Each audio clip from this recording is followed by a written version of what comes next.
We're always told that empathy is one of our greatest virtues, right? The ability to feel what another person is feeling. But what if that's not the whole story?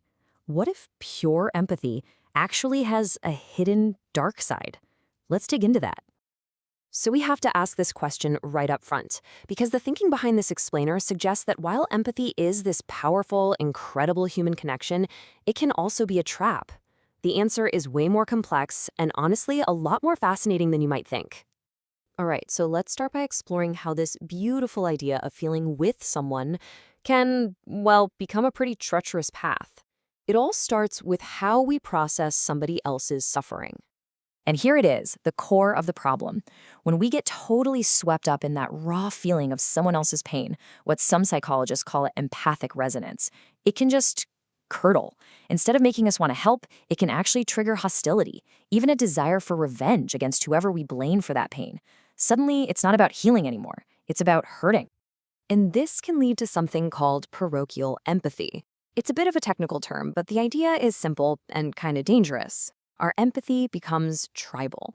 Instead of dissolving boundaries between people, it can build these massive walls, reinforcing a really volatile us versus them mentality. All our care gets focused just on our own little group. So, what is actually happening inside our heads when this goes wrong? Well, modern neuroscience gives us this stunningly clear picture of why empathy can be so draining. And the answer, it turns out, is baked right into our brain's wiring. And the science here is just fascinating. See, when we feel empathy, our brain literally activates the networks associated with our own pain and distress. We are literally feeling their suffering. But with compassion, which is feeling for someone, our brain completely shifts gears. It fires up the networks linked to positive emotions, to care, to reward. And here's the crucial part. Empathy can lead straight to burnout. But compassion, that actually builds our resilience. And check this out. This isn't just theory. A key study by neuroscientists Tanya Singer and Olga Klemecki showed this in action. They found that when people were trained only in empathy, their distress levels shot up. They actually felt worse. But when they were trained in compassion, their distress went down, and they felt stronger, more ready to help. It really all boils down to this one powerful idea. Pure, unchecked empathy can be like a fire that just consumes all of our emotional resources. Compassion, on the other hand, is this grounding force. It lets us care without being destroyed by it. Okay, so if empathy can be a trap, what's the way out?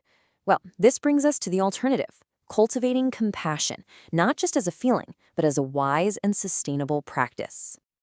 And believe it or not, this isn't some new idea. This insight is absolutely timeless.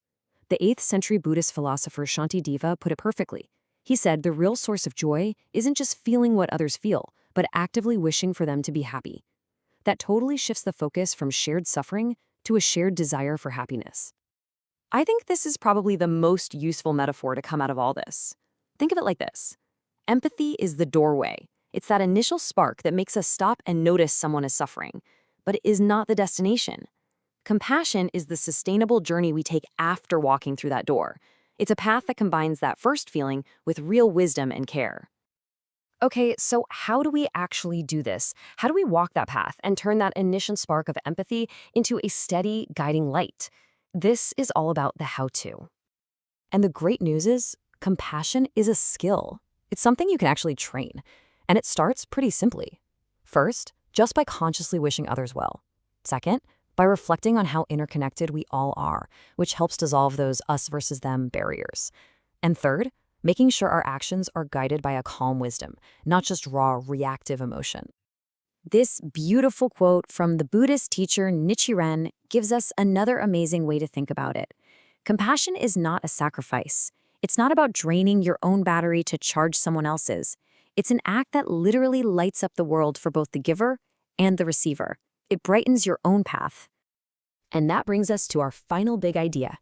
Empathy is that initial, bright, and sometimes painful flash. It can burn out so quickly, but compassion, that's what happens when we tend to that spark and transform it into a steady, warm, and enduring flame that can actually light the way forward.